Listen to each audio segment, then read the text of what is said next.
Welcome back to the Flex Diet Podcast. I'm your host, Dr. Mike T. Nelson. On this podcast, we talk about all things to increase performance, add muscle, improve body composition, and do all of it within a flexible framework without destroying your health. Today on the podcast, we've got Dr. Blaine Lints.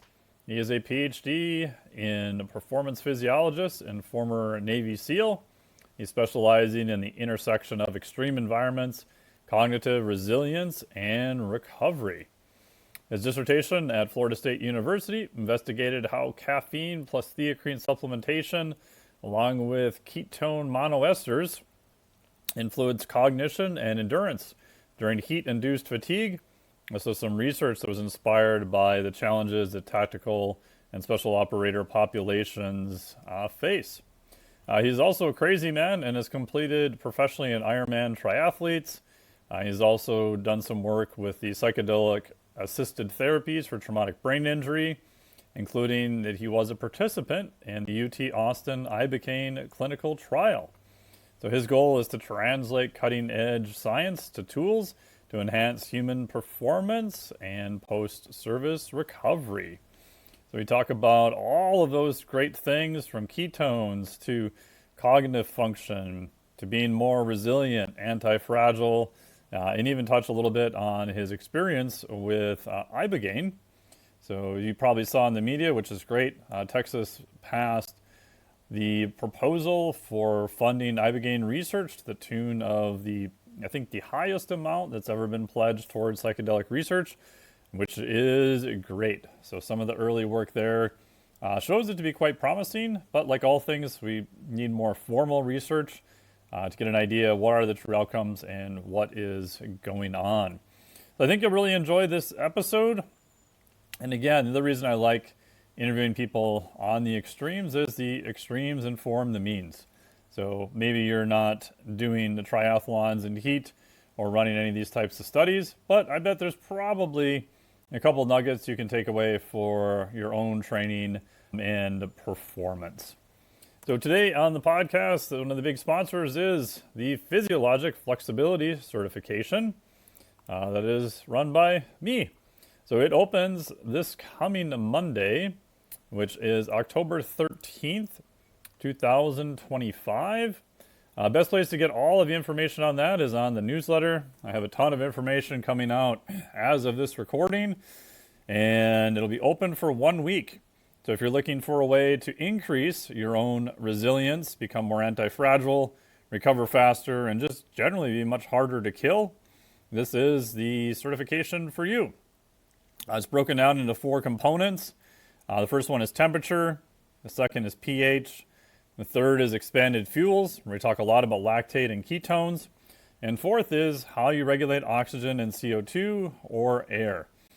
It's my premise that if you get better at each one of these areas, that'll make you more resilient and generally just much harder to kill overall. Now again, this isn't going to replace any of the basics. This is for people who are already getting, I'd say, a B or so in exercise, sleep, and nutrition. But this gives you the framework and the direct actions of what to do next. In it, we do have some technology, and we've got other ways to do it literally without any technology. So you don't necessarily need to have an expensive cold plunge or a sauna. Those things are helpful, but we've got high cost and also low cost and free ways you can accomplish all of the above. And the other good part is most people haven't exposed their physiology to those 4 areas a lot. So you don't need a ton of time to see some big benefits there. So if you're interested in that, this is the only time right now it'll be open this year, since we're at the end of the year. Go to the newsletter. If you have any questions, you can hit reply on the newsletter. I'll get back to you as soon as I can. Also, we have a link down below for my friends over at Ketone Esters. As of this recording, they're in the process of getting all the new products done and finished that you will hopefully be able to purchase very soon. A link might be live by the time this goes out. So check them out. I am an ambassador for them, so I do make a few bucks off stuff, but it is by far my favorite ketone And we get all super geeky on ketones here in the episode. And this particular molecule they use is BHB bonded to glycerol. So what this allows is a ketone ester, so you can get relatively high levels of ketones, and it completely dissipates into BHB, which is a ketone itself, and then glycerol, which is the backbone of the triglycerides. So your body will use glycerol directly. So there's no other stuff in the component. There's no 1,3-butane-diol or anything else like that. So by far my favorite ketone, and again, full disclosure, I do some work with them, and I am an ambassador to them. On the training side, if you're looking for at-home advanced training that is very portable, check out my friends over at Beyond Power with the Vultra One. It is like a little cable box you can attach to your rack or other implements or the floor. And what I love about it is it allows you to change the strength curve. You can do different amounts for concentric and eccentric components. So example I use all the time, but I still love doing this. If you're doing a seated row, you could maybe pull back with say 100 pounds, and then I can have a higher amount of eccentric that is literally ripping the handle back to the device.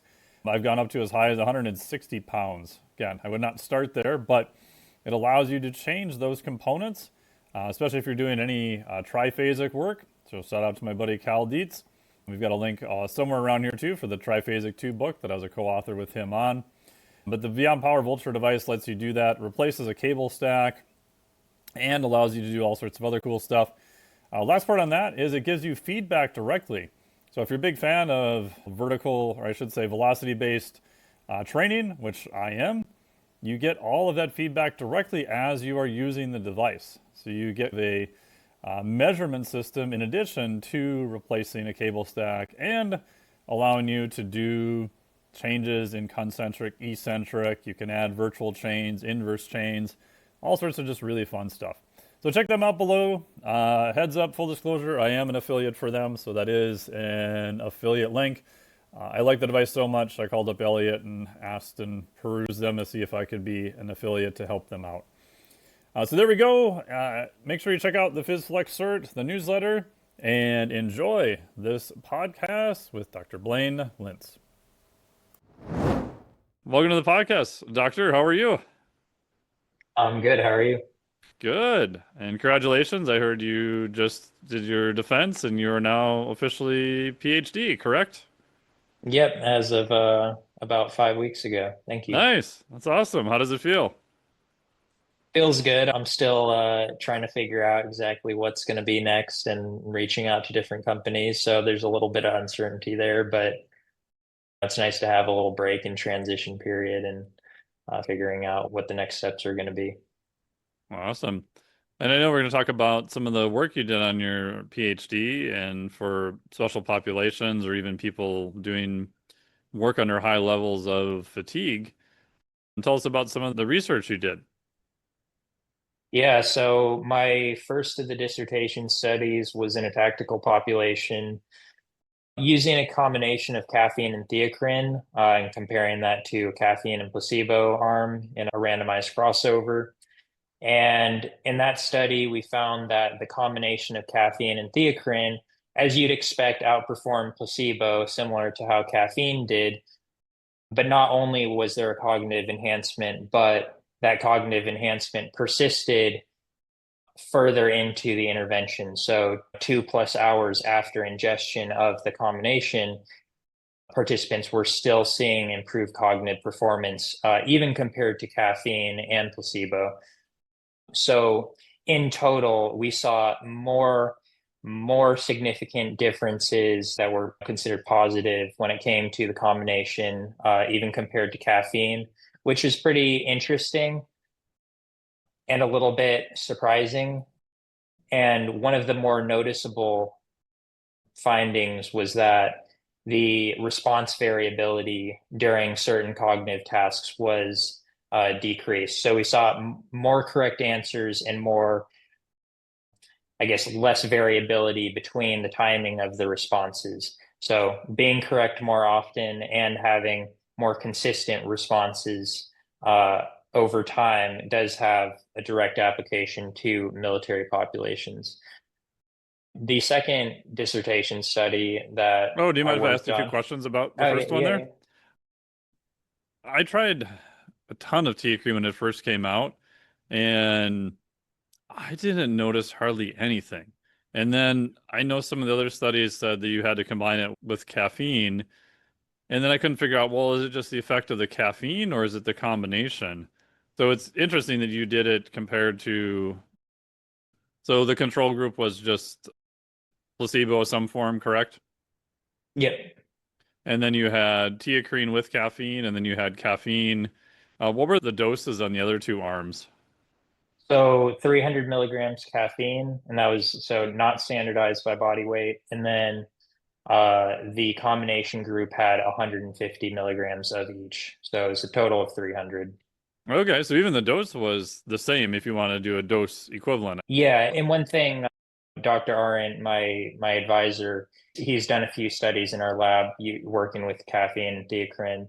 And what has been seen in the past, as far as my understanding goes, is that theacrine on its own generally hasn't had a positive reception in Yeah, scientific literature that's what I or would agree in, with.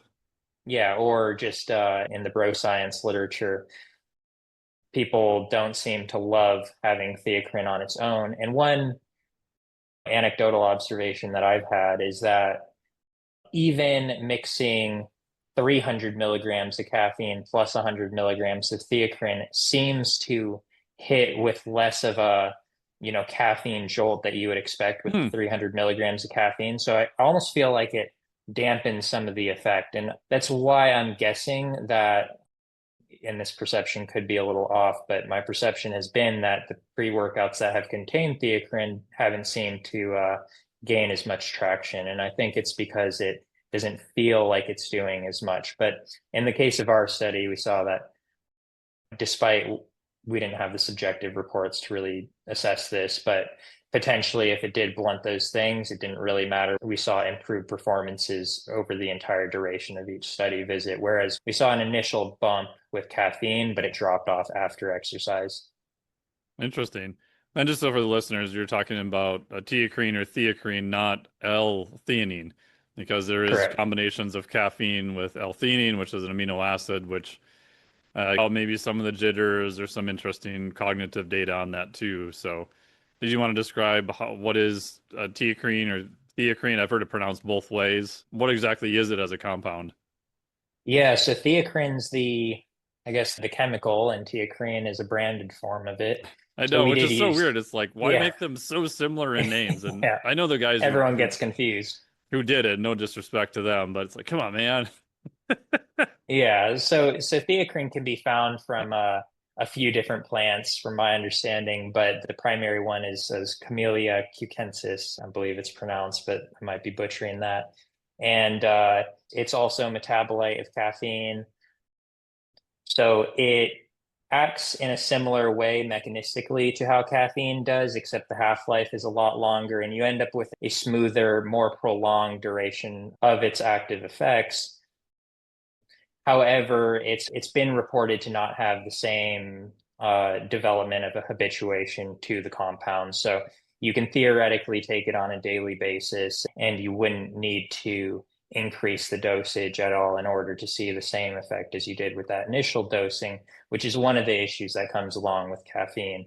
Another issue with caffeine in certain individuals who are susceptible to this is that they may experience some side effects that are a little bit counterproductive to high performance especially in the wrong situations. So things like elevated heart rate that's a little bit excessive for the situation, feelings of elevated blood pressure or even elevated blood pressure, a little bit of anxiety, jitteriness, shakiness, like actually impaired cognition and motor control at some extent.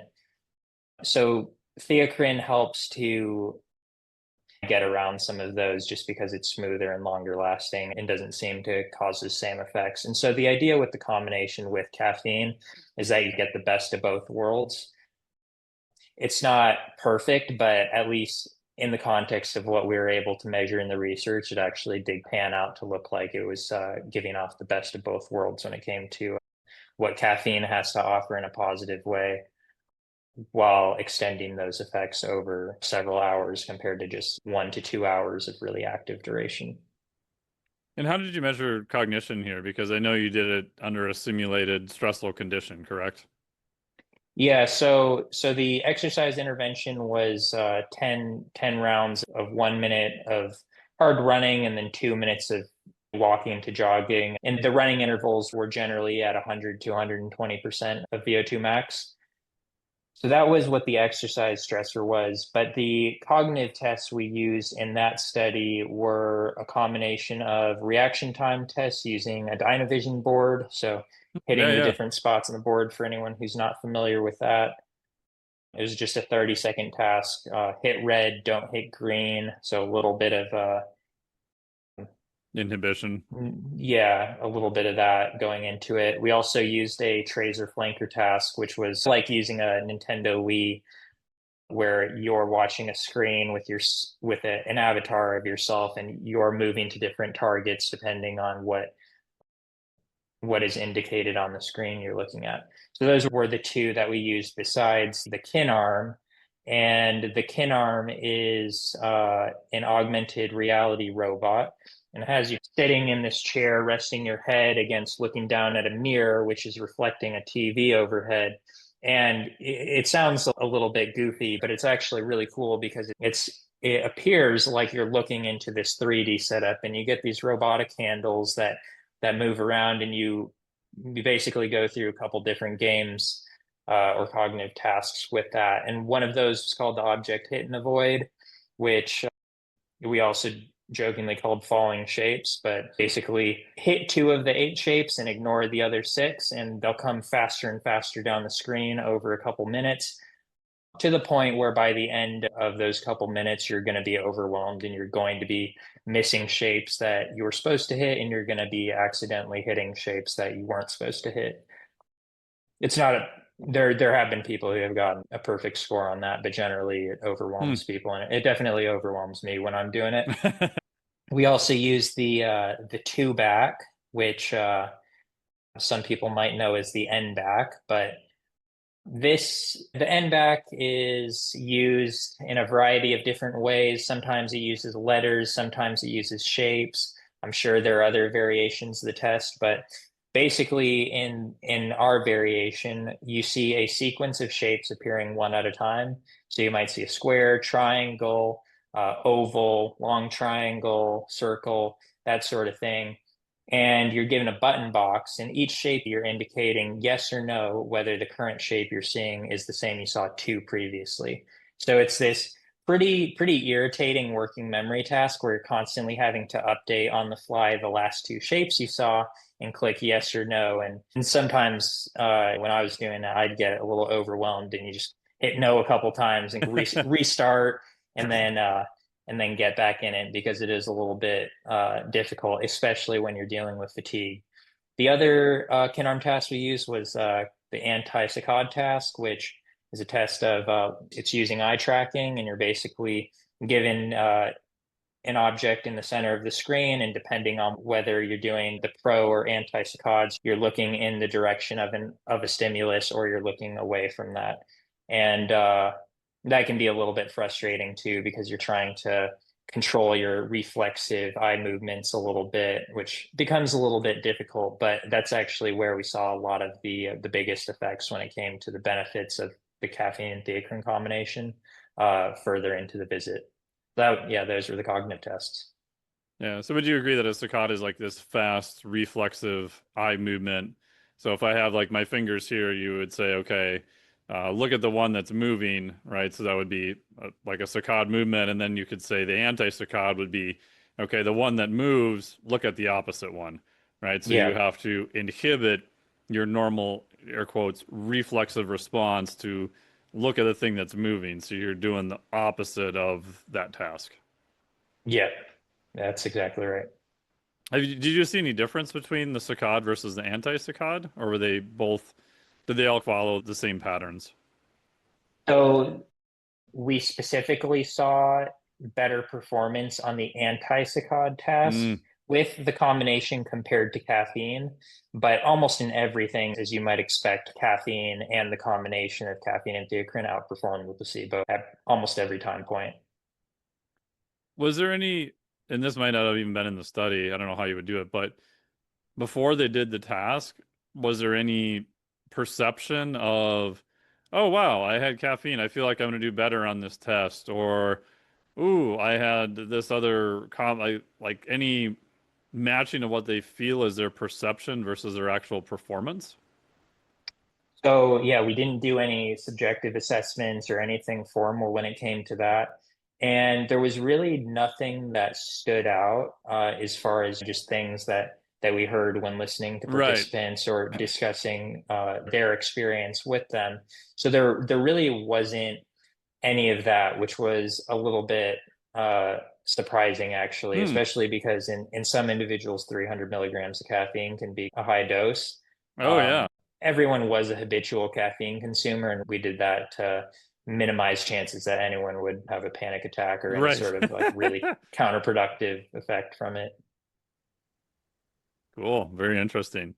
And then I assume that the idea of doing the exercise is you're not just looking at standard cognitive tasks. You want to see, is there any difference under some sort of stress to try to simulate different operations and things of that nature, correct? Yeah, and that was what the high intensity exercise was designed to do, was just create an additional stressor to then impact cognition. And exercise isn't always necessarily going to impair cognition. That at some point it might improve it. And for some individuals, the exercise protocol just wasn't sufficient to impair performance. And that's one of the things that I really tried my best to overcome in the ketone monoester study, where I really tried to make sure that the exercise was going to impair cognition. And I think for the most part, we did that. But yeah, we'll get to that in a bit. Yeah. Anything else about this study that you thought was interesting or noteworthy? And then do you use theacrine in combination with caffeine yourself? And how do you use it if you do? Yeah, so in 2022, I got a little bug to start competing in something. And I had a sense when I was younger that I would have been able to turn pro in Ironman triathlon. So I was like, oh, I think I could do that again. And I saw the Tokyo Olympics where Christian Blumenthal, I don't know if you know that name, but I he know is the name. I don't know a ton about him. yeah, he has produced a VO2 max over 100. Was that verified? I have my doubts about that because that's So, okay, so you otherworldly. may have heard that. Yeah, I think like 7.7 liters or something insane. But so so it's really high, but their coach, Olav Alexander Boo, I love what he has put out, and Oh, I he's got think great stuff. I think he is really cutting edge on a level that not many other people in endurance exercise science are at. And he said they triple checked everything with Huh. it and that he believes in the numbers. So who knows? But anyways, when Christian Blumenfeld was winning the Tokyo Olympics, the commentator on TV said he trains like 35 to 40 hours every week. And I had never heard of training numbers that high. I'd heard of like 30 hours a week, maybe 35, but like no one that's consistently putting up 35 to 40 hours a week. And he didn't have the body type at all of the typical triathlete. He has like a very large, he actually has a chest deformity that produces this like very large barrel chest. And he looks more like a speed skater than he does any sort of endurance athlete.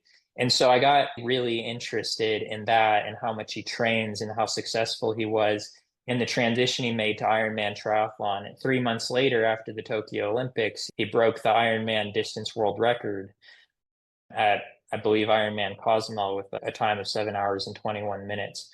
And I thought that was insane. So I got really interested in, I'd already been interested in exercise science, especially when it came to endurance exercise, but I really got into it then.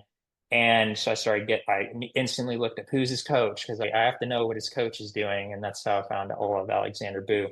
But that all got that spark going again for competing in something. So yeah, in 2022, I think it was in May, I went from having been lifting primarily for the past few years to I want to do an Ironman, and there was one in 5 months. Oh, So I wow. signed up for it, went full power training while I'm doing the PhD. Oh, wow. You're really crazy. Did it. Yeah, it was and it is what it is. That whole process beat me up pretty bad, but the first one I did in 9.5 hours. I did a half Ironman, I think about 2 months after that race. And then the next year, I knew that I'd be able to turn pro if I had some good races. So I did. I did that same Ironman again the next year, and I did a half Ironman at the same location, both Chattanooga, and did really well at both of those races. And that was enough to make me eligible to turn pro at the end of 2023. So I got that pro license. I only competed once as a pro, and it's pretty wasn't my best race by any means. So I got pretty crushed trying to train to turn pro at the same time as doing the PhD. And Yeah. I don't know if I'd say I regretted it, but I ended up getting like pretty sick on and off for a couple months. It's definitely being reflected in my blood work. Looked on my blood work like I had HIV that hadn't quite progressed to AIDS, so I went and got checked for all that. But yeah, it was rough and it took its toll on my mental health as well. And actually, that whole thing led into the next year, and that's what led to the Ibogaine stuff. But yeah, I can't even remember what your original question was or what made me go off on the Iron Man tangent, but I know it's somehow connected.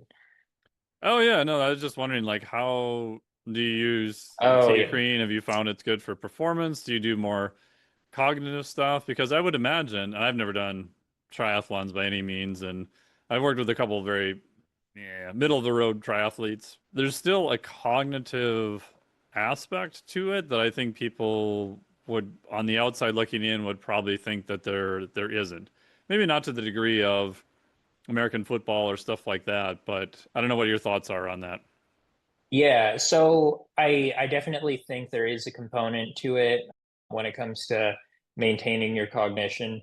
I personally did take the combination for a few of my key training workouts and for some of the races.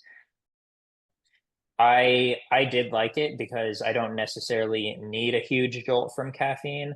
I also, I don't know exactly what goes on with this mechanistically, but if I have a too large of dose of caffeine in conditions when I'm already a little bit stressed, I tend to bonk much sooner.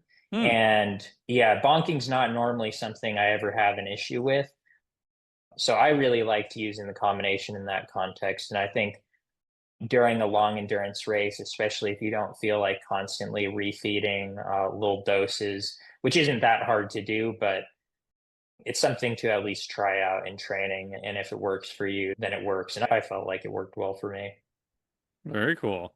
Do you think the reason caffeine would be predisposed you to bonk would be stress levels are too high? Would you think you're burning through glucose at a faster rate then because of it? Or if there's maybe just some nervous system effect? I don't know. I'm just curious.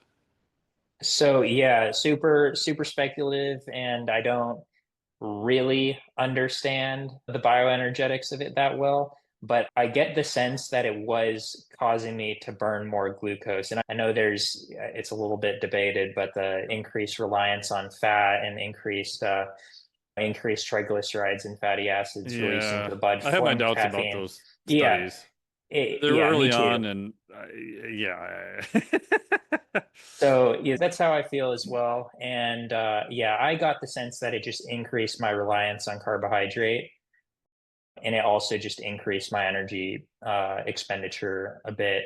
And and who knows, maybe it could have just been from the velocity of changes or something like that. Something was happening a little bit more abruptly, and it might not have been an issue if I really stuck through it for a while, but it did seem to impair performance if I had too much caffeine. So because of that, if I was doing caffeine in race, I might have a very low dose before the beginning of the race, but primarily wait until about 3, 4 hours from the end of it in order until I actually started ingesting regular doses of caffeine. Yeah. And we know from the literature, high doses of caffeine are also ergolytic. They're going to impair performance. But usually, my understanding of the literature is it appears to be more strength and power sports, like very high doses, and it's probably a coordination effect to some degree. Because if you've ever taken too much caffeine and had to do like a motor output, I found there's definitely the sweet spot where at rest I don't feel good, but doing the lift I feel better. And then if I go beyond that, I just don't feel good doing the lift at all. Like I feel like I can't get my body to do what it's supposed to do. It's a weird feeling, not in addition to just being jittery. It's just almost like an insecurity thing. It almost just feels like way too foreign and my performance just drops. Yeah, and who knows with endurance, like things like sodium bicarb or beta Yeah. alanine, and I'd say more so sodium bicarb that's traditionally talked about having an ergogenic effect on like shorter, higher intensity endurance disciplines. It's being used more and more often in very elite ultra endurance Hmm. sports. So in Tour de France or in Ironman, the top athletes, it's my understanding that they are using sodium bicarb in their training and their racing. And yeah, if there potentially is some small improvement in economy or something like that, and it's just not detectable in research when you test for an hour, but over the course of 8 hours or 4 to 5 hours on consecutive days for 3 weeks, eventually that sort of thing could definitely add up. And who knows, maybe that's also part of the reason why, if caffeine was impairing some of the movement efficiency or coordination or something like that, and then it was basically increasing stress. And by the end of a several hour hard bout of exercise, you're really noticing the effects. Yeah. And it's like no matter what compounds you're studying, caffeine, bicarbonate, beta alanine, whatever, there's a big difference at the elite level between something that was clinically significant, i.e., we have stats to show that this is air quotes a real effect versus an effect that might be significant to an N of one elite level athlete. Like the Yep. amount of N you would need to power a study to find small differences that may be significant to an individual. Like most studies, at least in exercise phys, unfortunately, are probably not powered to do that. I think Yeah. that not by you, but I think in general that tends to be forgotten because you'll have these arguments online of people that are like, "Oh, look at the p-value there. It's just too small or this isn't good." And I'm like, if we know the downside and the downside doesn't have a negative, like just do an N-of-1 experiment. And if it works for you for whatever reason, your better is better. And then we can argue about how would we design a trial to look at that and then look at the mechanisms and but a lot of times you're going to have more than 8 to 12 people to even try to get to a significance level to detect these small changes and who's going to pay for it and run the study and all this kind of stuff. Yeah, and I'm a huge believer in just using some of the research to help guide your starting point. But Yeah. at a high level, I don't put a whole lot of stock in that. I think, yeah, everything has to be tried individually and seeing if it works for you. And it doesn't really matter what the research averages tell you if it's not doing or it is doing something good for you. Yeah. I've often joked that the athlete who's sitting in front of me doesn't they want to know that I read the research and can guide them to a better pathway.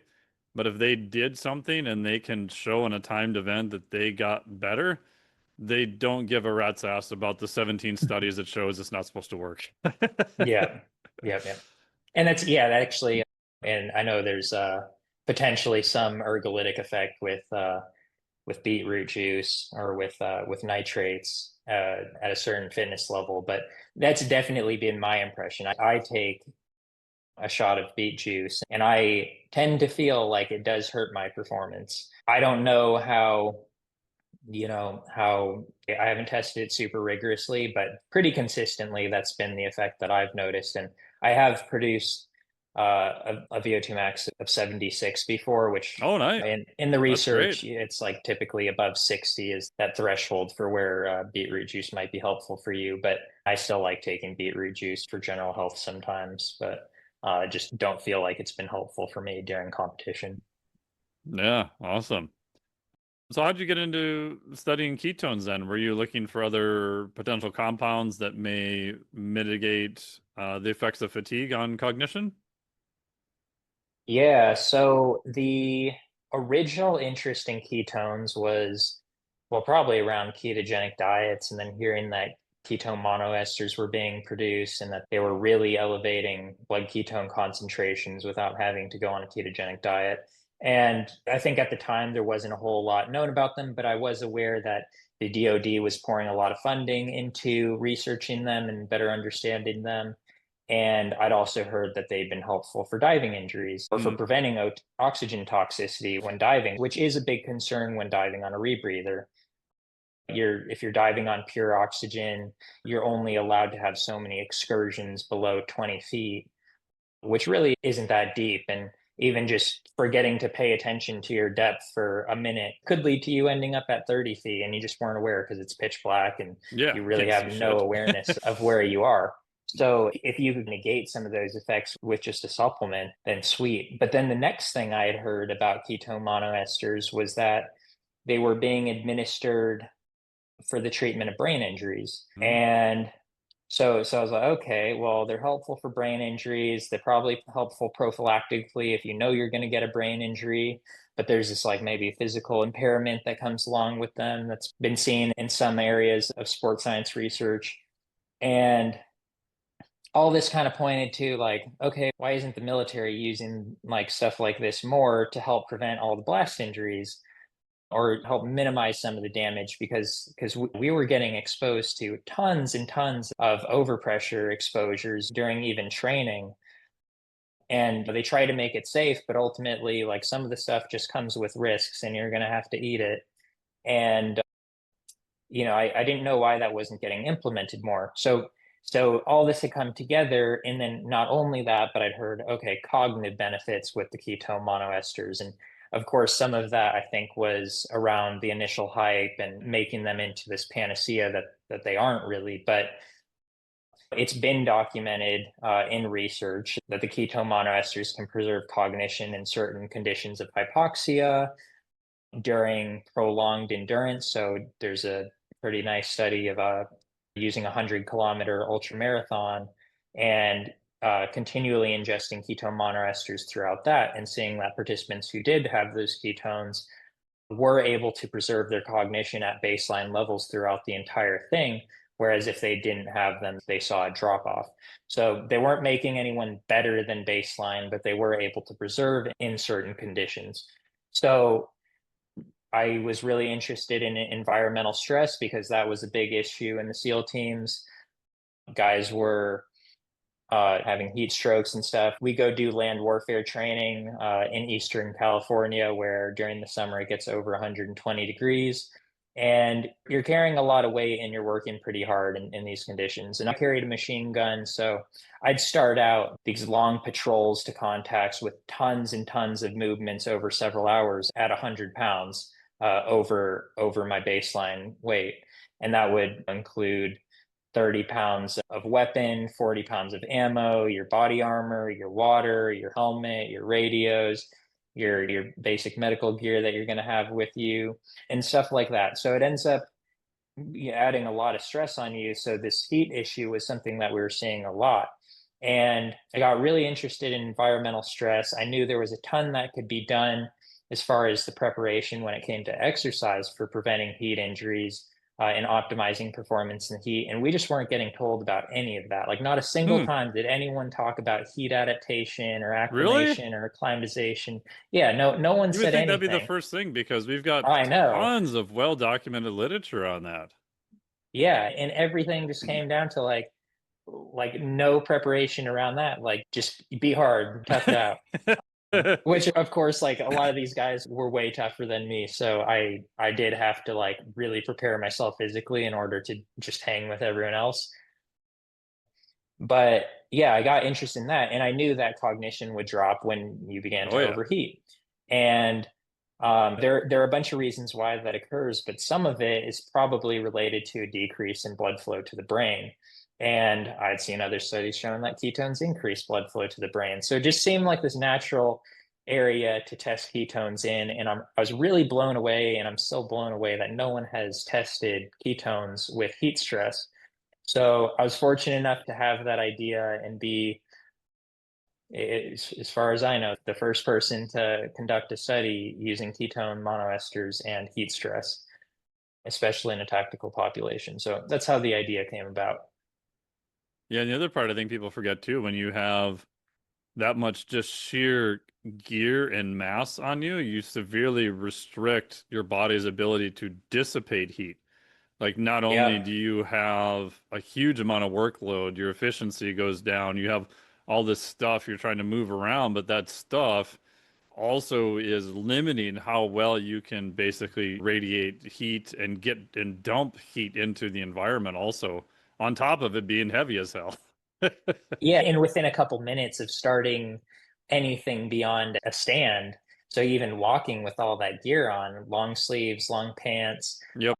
your clothes are probably soaked, and then get on the ground and use the terrain, and now you're covered in sand, and so you're a big wet blanket covered in Yeah. sand, and then the issue just compounds more and more. So yeah, it really blew my mind that there's such a lack of awareness of what could be done to help optimize performance in those conditions. And what year was this, just for reference? So I checked into SEAL Team 5 in 2013, April. I graduated SEAL training April 19th, I think. And then I think following Monday, which is 22nd, I checked into Team 5. And yeah, it was really over the next 4 years that I was doing this stuff. So I got out in August of 2017. Oh, okay. Got it. Cool. So hopefully it's better now. But yeah, and I've heard similar stories from other people from years ago of you studying exercise physiology, you just take for granted some things appear simple, but then you realize, like, well, a lot of people have never studied any of this stuff. And it's just, I think there's a lot of things that just continue because that's the way we always did it. Like, Yeah. there's a lot of that kind of goes around too, I think. Yeah. And some parts of the community have a lot of innovation and Yep. things that are pushing progress, but in some of the areas, especially when it comes to some of that stuff related to physical performance preparation, there isn't quite as much, and I think it's a pretty low hanging fruit to get at if you really want to improve the whole unit's performance and operational capabilities. Yeah. A similar idea. I did a talk years ago for DARPA on metabolic flexibility.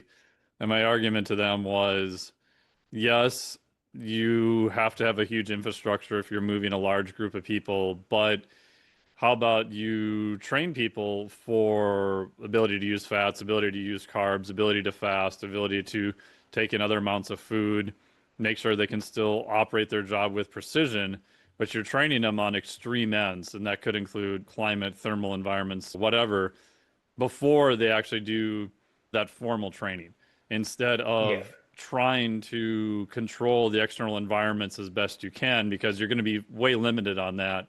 And if you're trying to insert a small group of people, you can't have a big infrastructure, period. Like, that's just not an option. So how about we map out what are these things with metabolic flexibility and other areas we can train them in so that you can train them up. They could go into it knowing they can still perform their task because they've done it in training of, oh, well, I haven't really eaten anything for 24 hours, but I've done in training up to 36 hours, so I know I can still execute these things. So I'm not as worried about things that normally they'd be worried about. So, Yeah, I completely agree. yeah. So why did you start looking at ketones, and what did you find in the study? Yeah, so the findings were in a lot of ways more interesting than we initially expected. So the layout of the study was it was about a 3.5 hour visit. Participants would come in, they'd be given a standardized breakfast, so bagel, cream cheese, banana, pretty high carb, and I think it was like 400 calories total. So light. We also gave them 4 milligrams per kilogram of caffeine with that, Hmm. and that was for a bunch of reasons. We'd done past work with caffeine, but also we thought it would be less ecologically valid to have them not be taking caffeine to participate because the military population is one that is generally very habituated to caffeine and is going to take it before doing work like that. So we thought it made more sense to include it than not. And we were also trying to do the study as efficiently and as low cost as possible.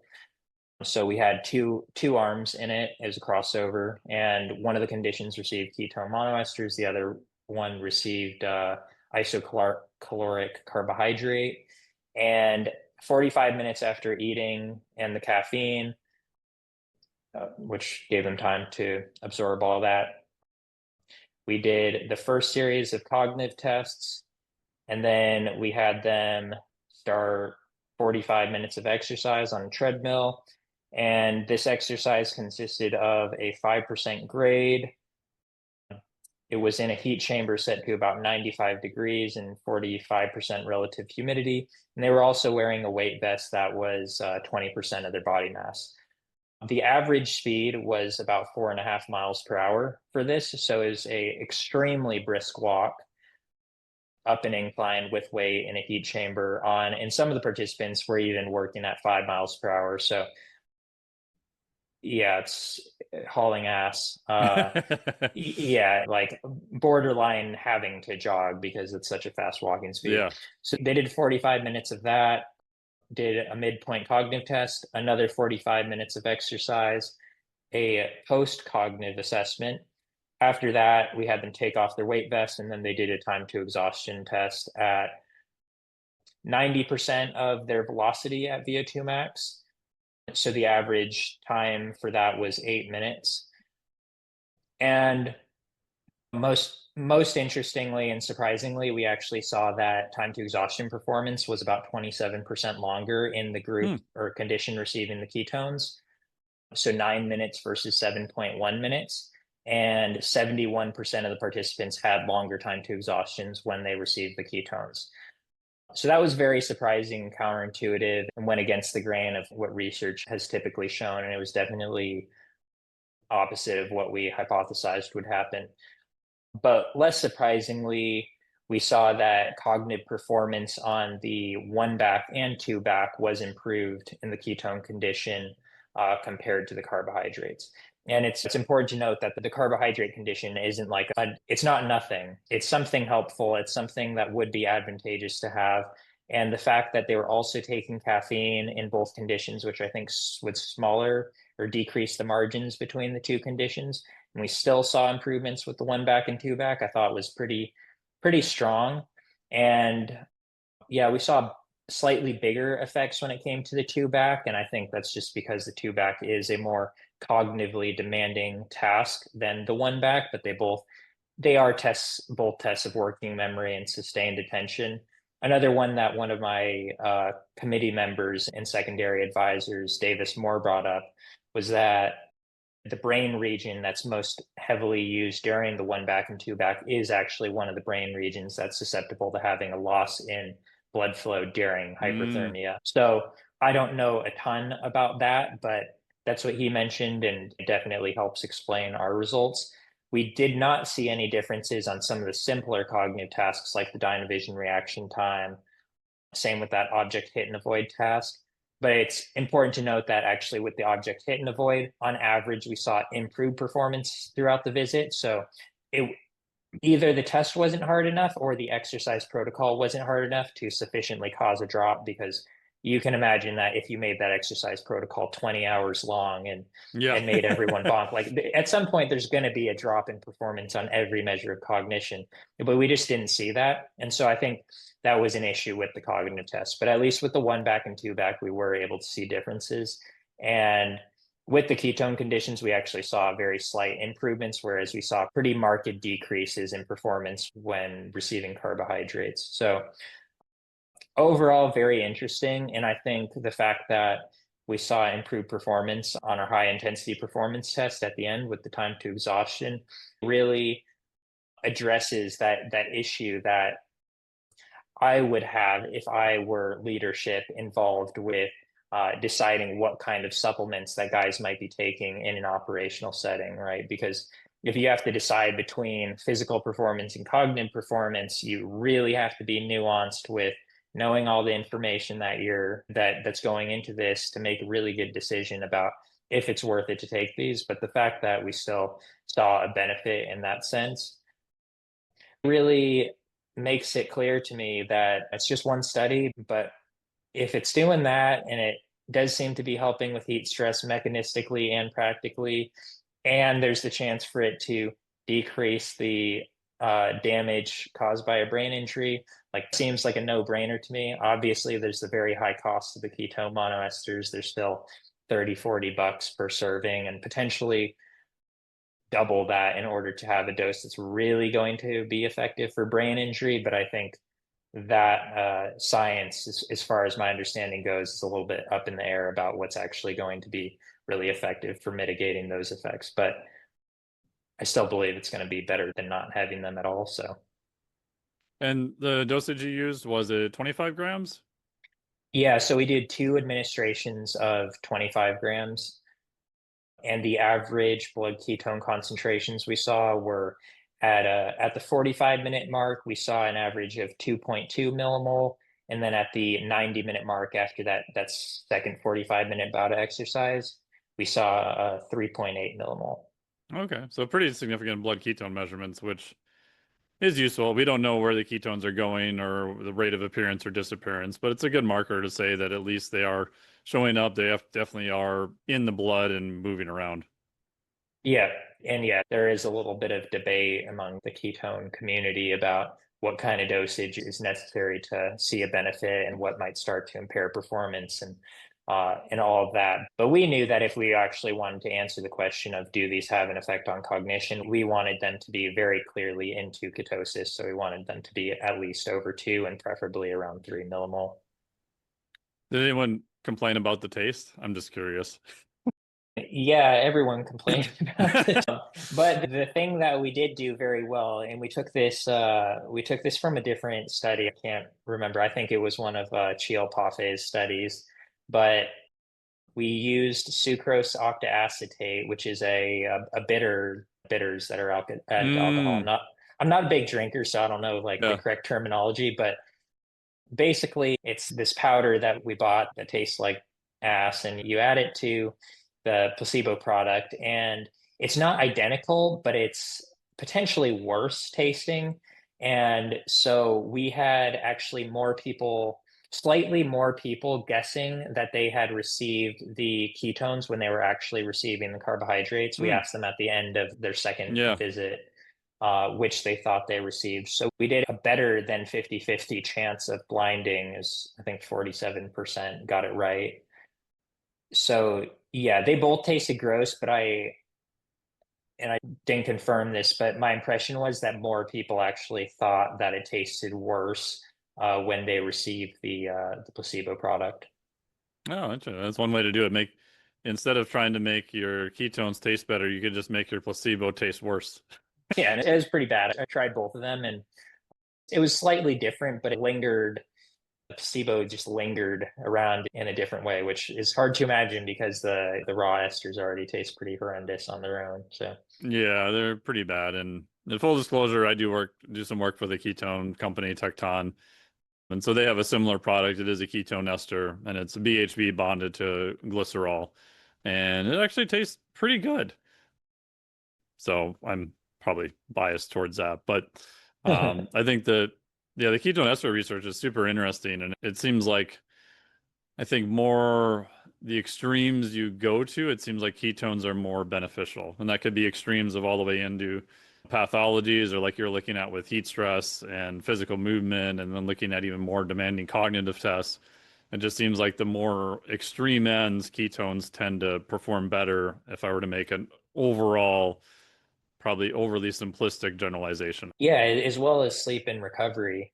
Yep. And yeah, if I had unlimited amounts of money to spend on, I would imagine that I'd be having them before bed every night. But yeah, I don't have that kind of money. So Yeah. And one interesting I've noticed, because I have the luxury of playing with them a lot, Hmm. is I think there's some other direct CNS benefit at higher doses. Like I've noticed 20 to 30 grams on days I'm doing grip stuff that I don't think is going to be a good day. Like more often than not, I've had a 20 or 30 gram dose, and it turns out that session within 20 to 30 minutes is pretty damn good. And I've hit sometimes an all-time PR, or at least 95% of that on a session that I thought was just a complete throwaway session. I was already warmed up, whatever. The interesting part is I don't notice that effect on days that I'm well rested and everything else is good and my stress levels are lower. And that's happened a bunch of times. Again, N1, completely anecdotal, all that kind of stuff. But anecdotally, we've seen reports that if you're more sleep deprived, you have more maybe glucose brain issues, people feel like the ketones are more beneficial. And I've even noticed that. So like I'll use them Yeah. sometimes later in the day on a day that's just, oh man, my fatigue levels are pretty high. But if I'm well rested, everything else is good. I still notice some benefit, but it doesn't seem to be as much. It just feels like they get me back to baseline on those days. I'm just, for lack of a better word, more depleted or higher levels of fatigue. My HRV score is dog crap. Like they just seem to work better under those conditions. Yeah, and it's interesting you mentioned the CNS effects because it's something I've noticed too, but there was a paper that was recently published and I don't remember the authors and I only skimmed the paper, so hopefully I'm not misrepresenting their findings, but my understanding is that they actually showed that in a resting context that ketone monoesters did, yeah, I think it was ketone monoesters orally ingested didn't increase brain blood flow, which would, yeah, go against our mechanistic explanation for why they might have helped with cognition during our heat stress study. But another possibility that there is something related to central drive and something in that area that could have been helping the exercise and leading to improved time to exhaustion performance and also benefiting the cognitive aspects of it if the brain blood flow thing wasn't necessarily the case. But it could also have been the conditions that they were measuring it and weren't conditions where you would have needed to see an increase in brain blood flow because if it's just a resting condition, then maybe nothing's going to change or it's even going to have a decrease because of the improved efficiency that you get out of a ketone molecule versus like a carbohydrate. Yeah. And my biased opinion is I think glucose metabolism in people is more variable than what we realize. And we know this from TBI, concussion, things like that. It just puts a monkey wrench into glucose metabolism. There's early studies showing ketones will still cross the blood-brain barrier, can serve as a fuel. Lactate can do the same thing. So my little hypothesis is that I think brain glucose levels or metabolism is more variable and I think takes a hit when stress is higher, but I can't really point to any direct data on that because we can't do like an insulin clamp across your brain like we can across a muscle. So we're real Mhm. limited on like how we can look at it and we can try to get some inference from MRS studies and different things like this. But if I were to posit a theory, that would be my pet theory. Yeah. Cool. And then briefly, as we wrap up here, I wanted to talk a little bit about what are some things after people are maybe done with deployment or servicing or people in other high stress professions. I know you were part of the Ibogaine study down there in Texas, correct? Yeah, so in January, I was a participant in UT Austin's clinical trial on Ibogaine for special operators with TBI. And the study was, I believe, as similarly designed as possible to Stanford's Ibogaine study that was published in Nature in 2024, which was remarkable. I don't know if you've seen the study, Was but it Nolan Williams? Is that right? Yeah, tell us about it though. yeah, so that study used 30 special operations vets, all had TBI. I think they were out of service for an average of 7.7 years. And I think 50%, might have been like there's massive numbers either had prior suicide attempts or had suicidal ideation. I think it was like 80%. Almost everyone had depression, anxiety, and pretty high levels of disability, and according to the World Health Disability Survey or scale.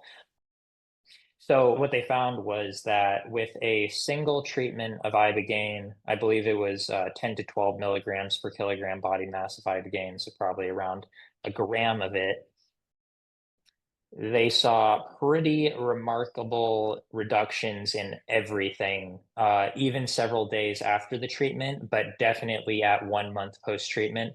I think 80 to 90% of the participants had complete loss of all disability, anxiety, depression, no more suicidal ideation.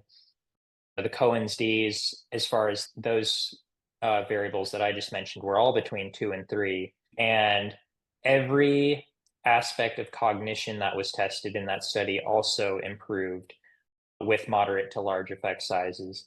So it was, yeah, pretty insane finding from a single treatment, especially when we don't have any real treatments for slowing or dealing with brain injuries.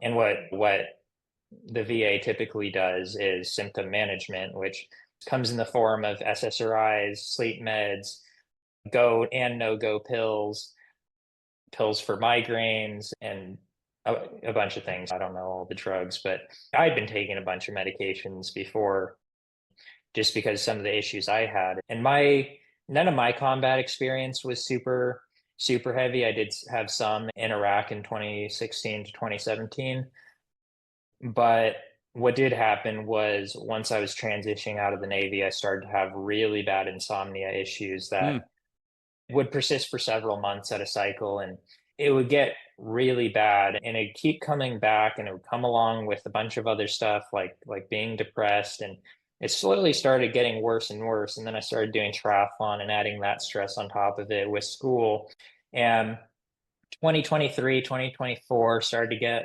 rough for me. So when I got an email from Navy SEAL Foundation saying that UT Austin's doing a study on Ibogaine, I was like, oh, yes, sign me up. Because the last time I'd heard about Ibogaine, I was actually offered it for free, but I thought, I don't think I want to like miss a week of my training and stuff. Like this was in 2019, I think. I was like, yeah, I don't want to go miss this to go do this crazy psychedelic in Mexico. But then when it came up this time, I was like, okay, I'm definitely doing it. So I went to Mexico in January of this year, and yeah, I had some really amazing benefits from it. And it's made me such a believer in the potential of Ibogaine. I'd already been a believer in a lot of these psychedelic medicines for a variety of issues, especially ones that are going to be considered a little bit treatment resistant by conventional standards. And yeah, it took having my own like personal, really profound experience with it to really make me a believer in it. And then you look at the results, the Stanford study, and I imagine this UT Austin study is going to show something similar. But the benefits that it's having just from the single treatment are beyond anything else that we have available. So I think it's important that you guys know about it and that they can take advantage of it. And the good part is Texas just passed, I want to say, was it $50 million Yeah, for yeah, 50 research for million. psychedelics in general, which I think is amazing. I think it was the highest amount pledged to any psychedelic research at one time. So, Yeah, largest public. And I don't know that there's never been a larger private donation or right, but something like public that, donations, but I yeah, should say. Yeah. yeah, it's super exciting. What did you, were you apprehensive going into the treatment? So for people listening, Ibogaine is, or Iboga is where it's from. Ibogaine is a drug. It's not a short 15-minute thing. It's multiple hours from what I've heard. I haven't done it myself. I was at a center in Costa Rica where they do 5-MeO, DMT, ayahuasca, and also Ibogaine. So along with combo and a couple other things.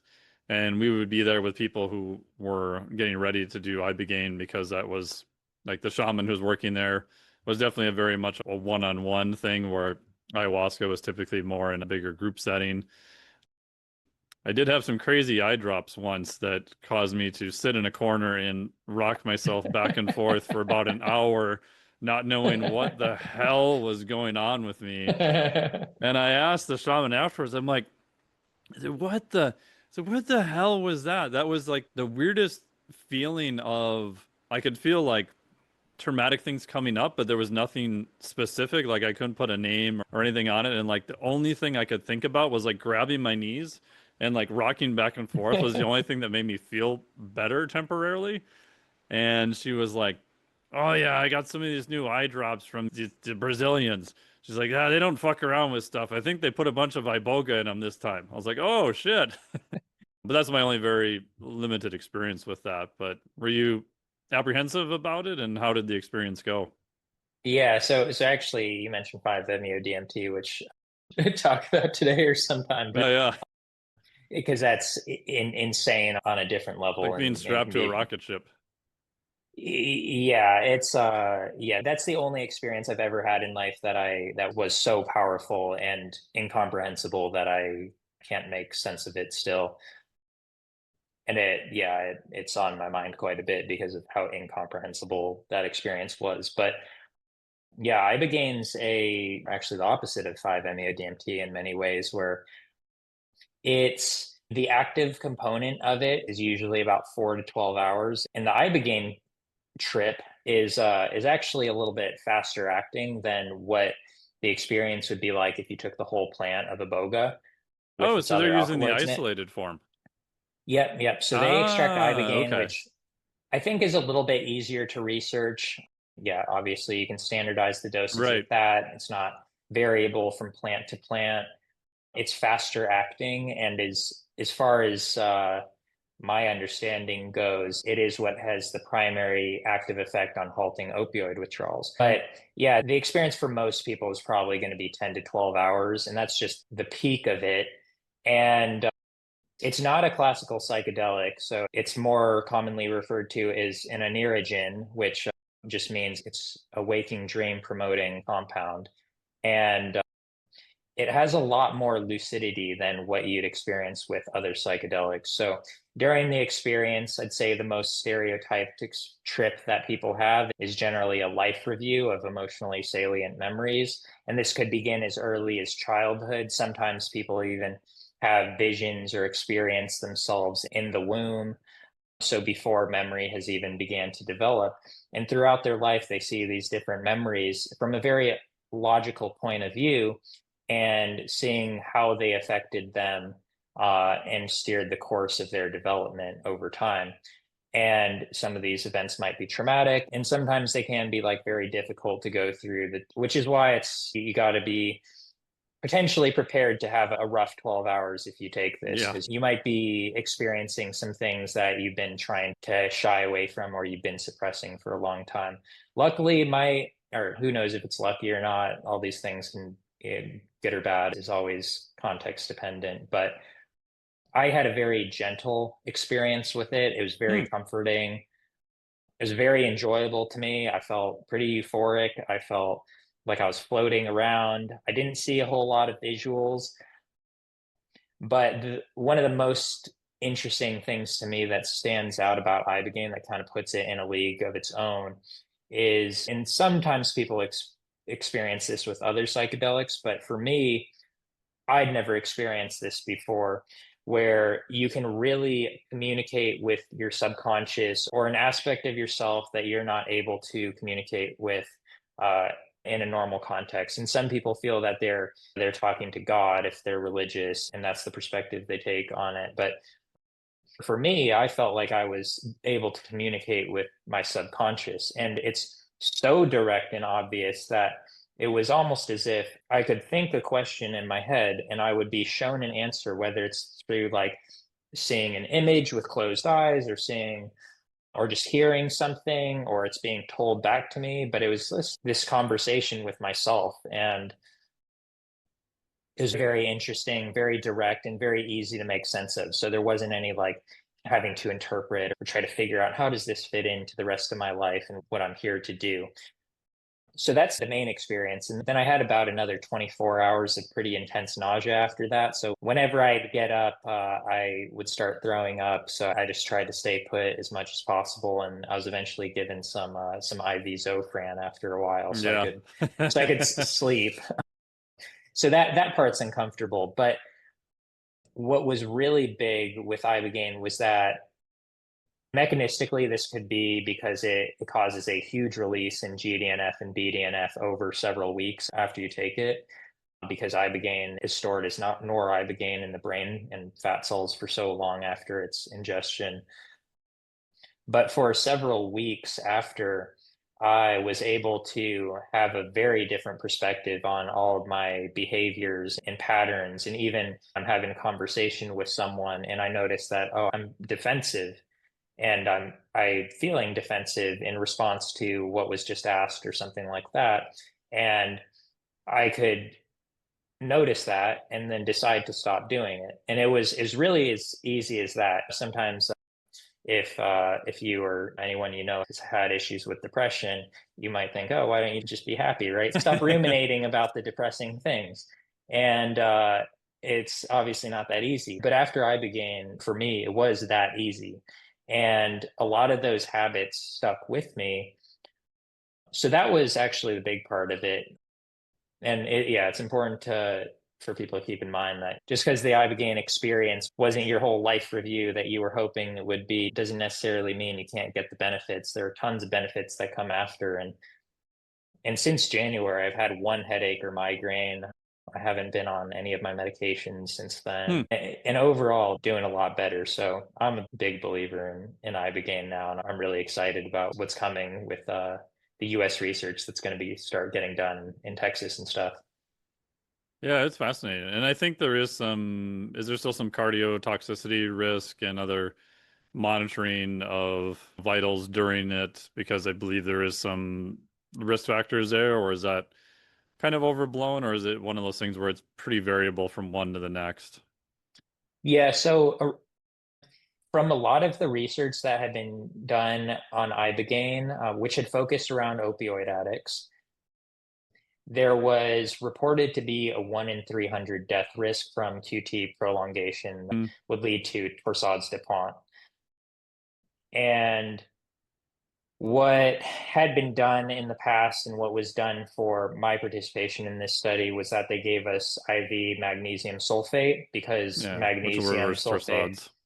yeah, and that is the first line treatment for torsades. That's what they do prophylactically for us. I get the sense, and I went pretty hardcore reading the literature on this, reading about people's experiences, reading the things related to the Bleedy tradition in Gabon, Africa, because I'm really excited about this. And I get the impression that it probably is a little bit of an overblown risk in a healthy individual, but that's dependent on doing the right pre-screening, making sure your basically homeostatic mechanisms for blood are all working properly, making sure your heart's not susceptible to QT prolongation at baseline.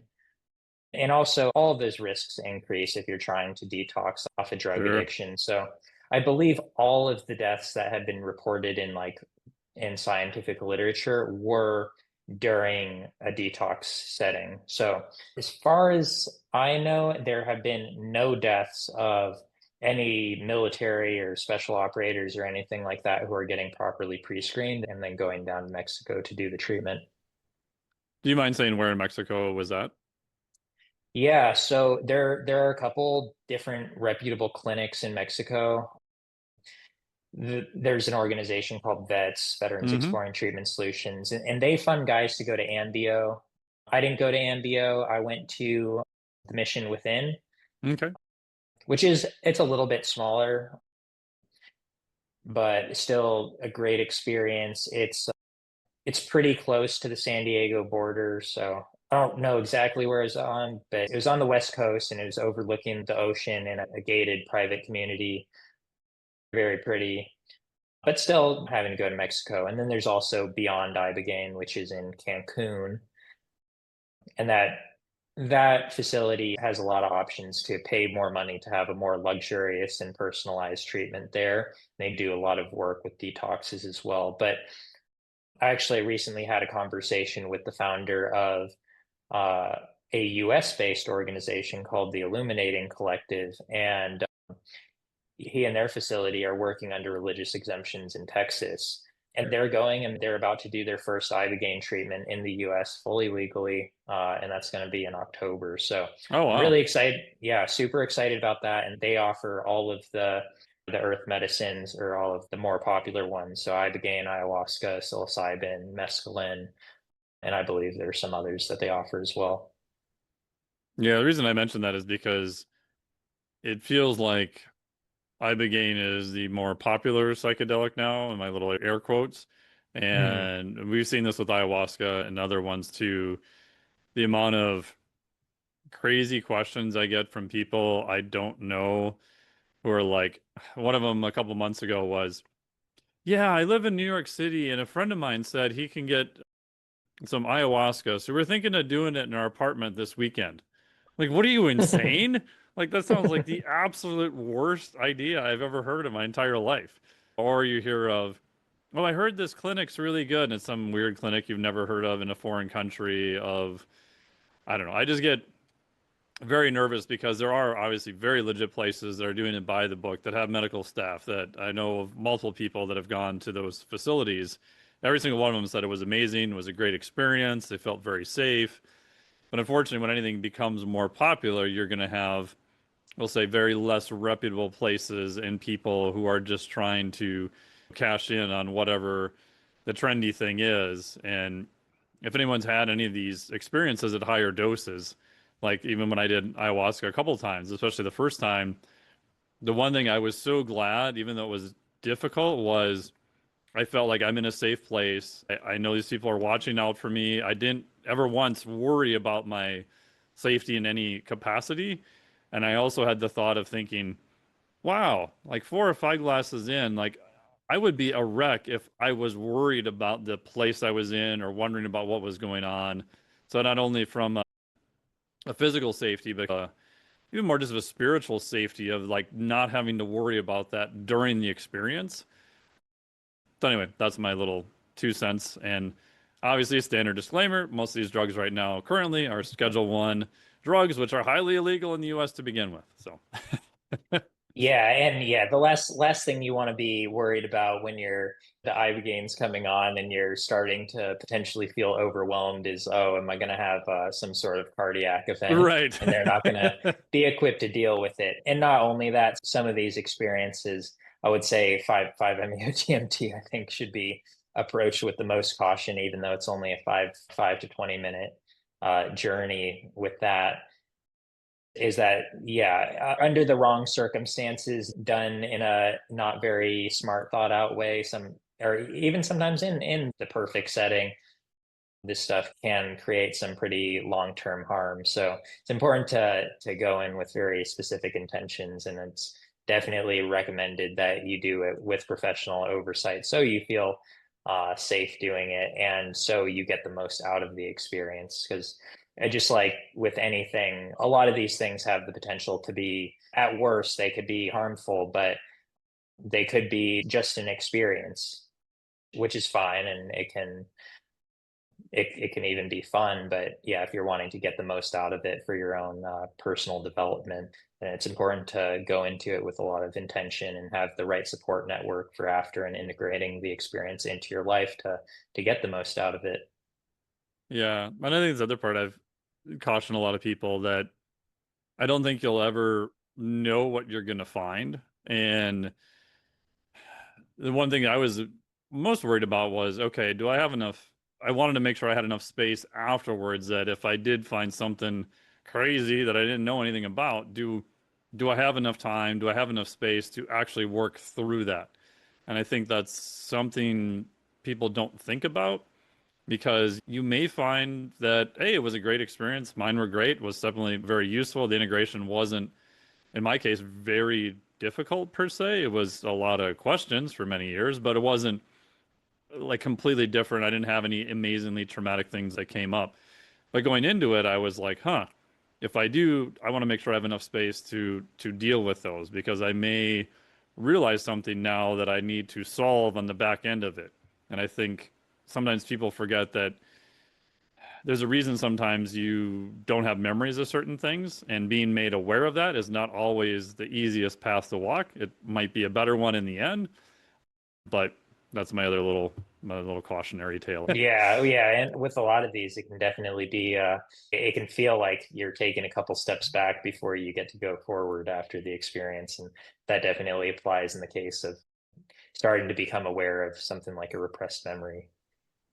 Yeah. And my last question is, so obviously I'm biased. I work for the Carrick Institute. They do some stuff with functional neurology, clinical neurology, looking at TBI, concussion, trying to map out eye positions and figure out what part of the brain is having an issue. And then if we know what other tasks that part of the brain does, they can train up that area of the brain to get it to transfer. Because even if you put someone in an MRI, you may not be able to tell what part of the brain has been injured with a TBI or concussion. It's very hard to tell with just imaging. So my thought for years was we know like compounds like DMT, Ibogaine dramatically increase, like you mentioned, these neural growth factors. We know that there's this almost this opening of a critical window. There's this high amount of neuroplasticity for weeks to maybe months after. It's variable. So the thought I've had for quite a while, which I know seems even more wacky, but I think might be more accepted now, is for very difficult cases, what are your thoughts about if you did like a high dose psychedelic in a clinical supervised medical setting, and then after did some more like functional neurology work or measurements or baselines before and after to see like from a function perspective, because you're very similar with exercise phys. I always think of like what is the output of the body? Obviously, there's qualitative and quantitative. One, do you think there would be some changes in these measurement, like saccade measurements, things like that? And then two, do you think treatment, if it was still needed after it, because you have this opening of a critical period and this opening of neuroplasticity, you could take advantage of that by trying to get faster changes in the brain? I have been also thinking very similarly to you on that. So far, One of the everyone said I'm things, out of my tree so far, but people are starting to come around to the idea now, though. and I question how you could even think that wouldn't be a Right. good idea. It seems very obvious to me. And I'll say, when I went to my post testing at UT Austin after the Ibogaine treatment, so this was 6 days after I took the Ibogaine and 3 days after I got back from the retreat, I had to go to Texas again and go do these 2 days of cognitive tests. And it was very intensive. So, about 10 hours total of cognitive Oh, testing, wow. several hours doing fMRIs or exams in an fMRI, doing many hours of clinician administered assessments, doing subjective assessments, doing self administered assessments with EEG. So it was very in depth. And yeah, I can tell you, after I was done with that, I was still like a little bit fatigued and beat up from the weekend. So I Yeah. don't think I was reaching a peak yet, but I felt like Neo from the Matrix when he realizes he's the one. I felt on it. And I knew with some of the types of cognitive tests that I was doing, I was way faster after. And Mm. it came in the it came most obviously in the form of solving problems, which that sounds dumb now that Yeah, I yeah, say yeah. it, but when normally when you're trying to solve a complex problem, you might run into a block and you might think you have an intuition about how to solve it. And if you run into a block, you might get fixated on the fact that you don't know what to do because you ran into the block and you might want to force it to work. But it was instant like flexibility with it, being able to transition to a new approach to solving it. And it led to much faster completion times on some of these tests. And yeah, it was unfortunately, I had to go into a very busy next couple months of school finishing my dissertation work, but it ended up working out all right because I felt very sharp for it. I was very motivated. I was very resilient to stress that a couple months before might have gotten to me a little bit more. And yeah, my thought was let's use this time of adaptability as effectively as possible and try promote as much growth as we can during this time. So yeah, I was thinking the same thing. And I'm actually going to do another, it's going to be a boga this time and in a slightly Mm. more ceremonial context in about 4 weeks. Oh, Yeah, and yeah, this time it's all out of pocket. Like I'm paying for it with my own money because that's how much I believe in it. And now that I really have a sense of like what you can get out of Iboga and Ibogaine, I know this time I can go a lot farther with it. So yeah, I think there's massive potential to do that. And even if it was something like learning a new language, that's someone asked me about. I was like, what if I took Ibogaine and then right after I wanted to learn a new language? And I was like, yeah, I bet you would learn the language faster.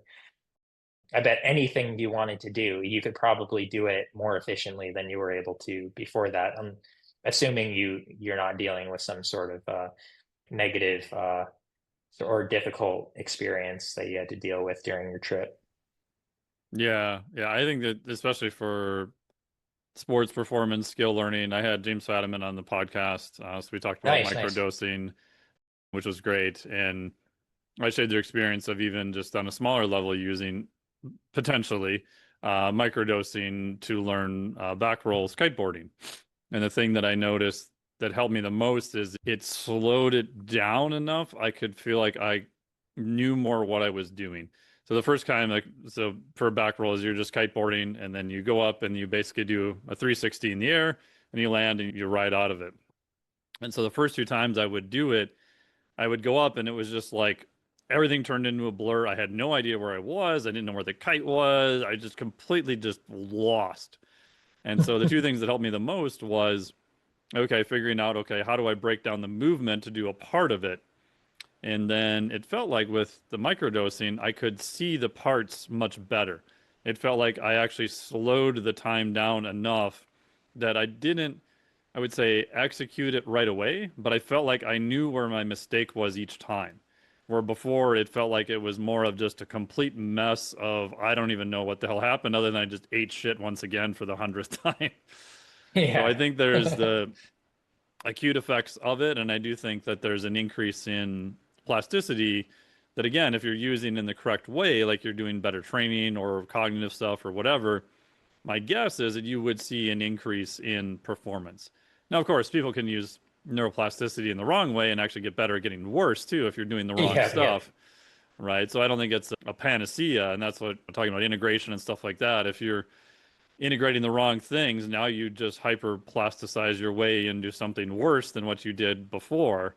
So you Yeah, got worse exactly. faster, which isn't a good thing. But I do think that in the future, like that whole area of what we can do with those increases in neuroplasticity, even independently of the compounds post, I think is a unexplored area so far. Yeah, I agree. Cool. Well, thank you so much for your time. And can you say what country you're going in to do the more ceremonial thing, or you can keep it a secret if you want?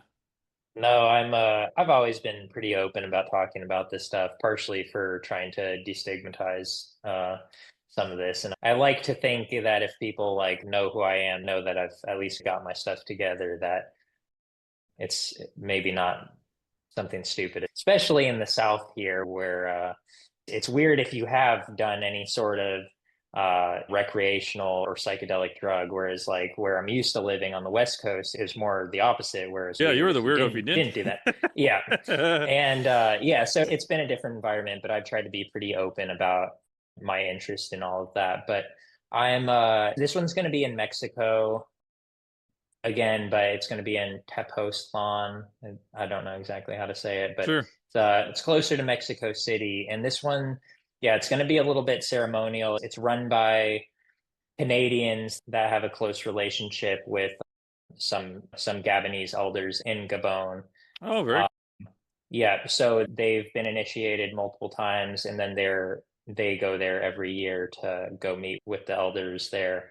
And yeah, who knows? I might be interested in eventually going to Gabon and having the full deal because I've heard it's a little bit wild on another level, but looks um, insane because it's 5 to 7 days, isn't it? yeah, and there are some cool reports that have been published in there's like I don't know exactly what they're called. It's not quite a review, but it's in scientific literature. But there are some really old reports of Westerners going to participate in these initiations in Yeah. Gabon. And the way they describe them is that you're ingesting so much iboga until you basically go into, they say it's a coma, but Yeah. I don't know what's physiologically happening, but it sounds pretty hardcore. And sometimes people are in that state pretty unresponsive for like 24 hours. So, yeah, I think I know some of the there's different. ceremonies, don't they pretend to even like bury people like partially and stuff like that? That's Yeah, what I I've think heard. I that's have like never done a, it, but yeah. I think that's part of, yeah, there's different sects of Bwiti, which is the Yeah. tradition that uses Iboga as like the center of their tradition. It's not quite a religion, but yeah, there is a burial that takes place for at least some of the sects when you go into that sort of comatose state, and that's where you're left to go. I believe your spirit is going to leave to the other world, and you're going to experience the great vision while you're there, and then you're going to return to your body, and they're going to play certain instruments in order to guide you out and guide you back Mm-hmm. in. Once you're back, then you tell the elders very privately what you experienced during that, and it's all kind of part of it. But from what I've heard, there are some people, because iboga and some of its alkaloids have such long half-lives. I've heard some people doing a ceremony and not being able to sleep for like 5 days after. Oof. So it's all part of the experience. I hope that is not me, but I know I'm someone seems to be, my sleep is very easily affected by Mm. anything stimulating. So we'll see. I don't expect this to be quite as hardcore as what I've heard about the initiations in Gabon. And this is just iboga. Do they do anything else before and after, or it's just iboga in and of itself? Correct. It's just iboga, which I think adding anything into the mix from a traditional perspective would I don't. be I don't know anyone pretty that does. abhorrent. That's why I was curious. Yeah, but for Ibogaine, typically at the retreats, Friday night you might do Ibogaine, and then Sunday they'll have you smoke 5-MeO That's what DMT. I've heard. Yeah. But yeah, not for this. I think if I asked about that, they would probably look at me with a disgusted look or something. Cool. Well, that's awesome. Well, thank you so much for sharing everything. I really appreciate it. And where can people find out more about you? Yeah, so now that I'm looking for jobs, I just made a LinkedIn like last week. That's all right. What kind of job are you Um, looking for? Maybe we can help you with that too. yeah, so I think yeah, I'm interested in ketone research, especially with ketone monoesters, less so with butanediol. I'm very interested in human performance and any sort of intervention that could be used to optimize performance of a high level operator, especially special operations or at the tier 1 level. Really interested in working with those populations. I'm very interested in endurance sports. But yeah, more recently with this Ibogaine experience, I would love to get involved with Ibogaine research in any form, and whether that's more formally as a full-time job or if it's even in a volunteering sense or just being able to assist on any sort of scientific capacity with that work, just because I've some of the guys that go and do these treatments are really on their last leg or Oh, yeah. whatever. Yeah, Oh, yeah. and I've heard many times that I'm going to kill myself if this doesn't work. And like I don't even want to go because I'm going to kill myself. Like those kinds of things. And they go and they're completely changed after. And I think for a lot of those guys, that's who you see the most significant differences. But just to see that happen over and then experience it at some level for myself really makes me want to do work with that, because the supplements are cool and stuff, but it's like the comparison of taking your protein shake versus taking a bunch of anabolic steroids.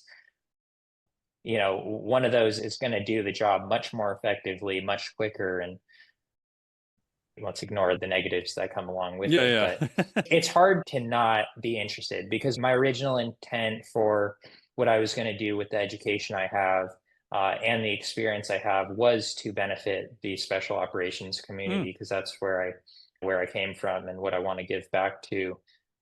And just seeing the research that's coming out with Ibogaine and seeing it in person and knowing friends that are having their lives changed by it, yeah, it's really piqued my interest in that, and I'm super excited and passionate about that sort of work. So if there are opportunities along those lines, I'd be interested in that. My Instagram is at Blankets, so Blainekets, and yeah, I don't have a Twitter or X or whatever. Yeah, that's probably fine. Yeah, it is. After having some of those experiences, I think if you're curious at all, it's hard to walk away from that and just be like, that was cool. On with my life. I'm like, whoa. It's just like, I mean, the last time I did DMT was probably, yeah, it was maybe 3.5-ish years ago now. And it's Was this probably something, 5-MeO DMT? no, it was in the form of ayahuasca. Oh, Yeah.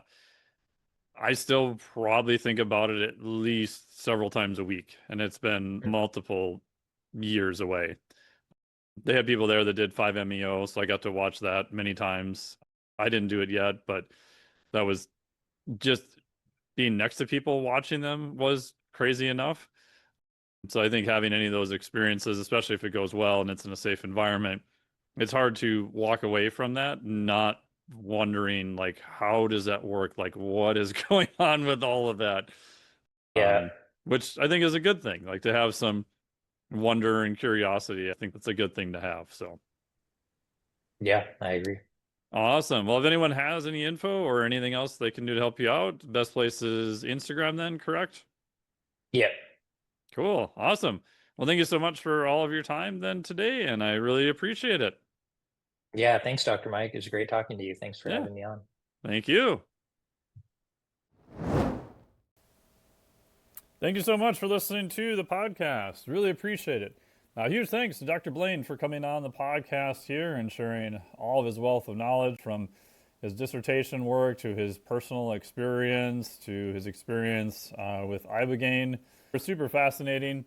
I would love any and all feedback on this episode. Did you find it interesting? Are there components you'd like to hear more about? So any feedback, please let me know. I would greatly appreciate it. Make sure to check out all of Dr. Blaine's stuff and all the information he's putting out, which is awesome. If you're interested in becoming more physiologic resilient, more anti-fragile, increase your ability to recover, and just generally much harder to kill, check out the Physiologic Flexibility Certification. It'll open October 13th through October 20th, 2025. Is the only time the rest of this year that it will be open. Best place to get more information is on the exclusive newsletter list. You can hop on to that below. If you have any questions about the certification, you can email me directly there. So in this cert, we talk about the big picture of why you want to be more physiologically flexible. We do a deep dive into the research, but we translate it into words you can understand, so we're not just talking about a bunch of mumbo jumbo all the time. It is based on all of the current research.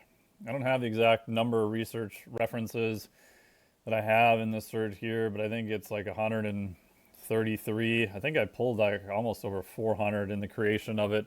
A bunch of them I didn't actually end up using. And then we have a whole bunch of just explicit action items. So not only will you have the big picture, you'll know what the research says about each item, and you'll know exactly what to do and how to set it up for yourself and for your clients. So check that all out below. Hop onto the newsletter, by far the best place for that. If you are interested in training devices, check out our friends over at Beyond Power from the Vultra One. I've literally been using this in some capacity every time I've trained in the gym here at home in the Extreme Human Performance Center, which has been super fun. I got to show it to a friend the other day. He was super impressed with it, and yeah, they did a great job with the device. It is expensive, but I've been really loving it so far. So check out, it is an affiliate link below. And then check out our friends over at Ketone, Esters. They have a bunch more stuff coming out. It might be out by the time you listen to this podcast. If not, hopefully very soon. And full disclosure, I do some scientific advisement for them, and I'm an ambassador for them also. So thank you so much for listening to the podcast. Really appreciate it. Again, big thanks again to Dr. Blaine for coming on here to the show. And if you can hit the old like, subscribe, download, leave us some stars, review, all that great stuff to make the algorithms nice and happy, to allow us to keep getting great guests and increase our distribution over time. If you find someone that you think would enjoy this episode, please send it to them, share it online, make sure to tag me so I can say thank you. Thank you so much again for listening to the show. I'll talk to all of you next week. This podcast is for informational purposes only. The podcast is not intended as a substitute for professional medical advice, diagnosis, or treatment. You should not use the... This podcast is for informational purposes only. The podcast is not intended as a substitute for professional medical advice, diagnosis, or treatment. You should not use the information on the podcast for diagnosing or treating a health problem or disease or prescribing any medication or other treatment. Always seek the advice of your physician or other qualified health provider before taking any medication or nutritional supplement, and with any questions you may have regarding a medical condition. Never disregard professional medical advice or delay in seeking it because of something you have heard on this or any other podcast. Reliance on the podcast is solely at your own risk. Information provided on the podcast does not create a doctor-patient relationship between you and any of the health professionals affiliated with our podcast. Information and statements regarding dietary supplements are not intended to diagnose, treat, cure, or prevent any disease. Opinions of guests are their own, and this podcast does not endorse or accept responsibility for statements made by guests. This podcast does not make any representations or warranties about guest qualifications or credibility. Individuals on this podcast may have a direct or indirect financial interest in products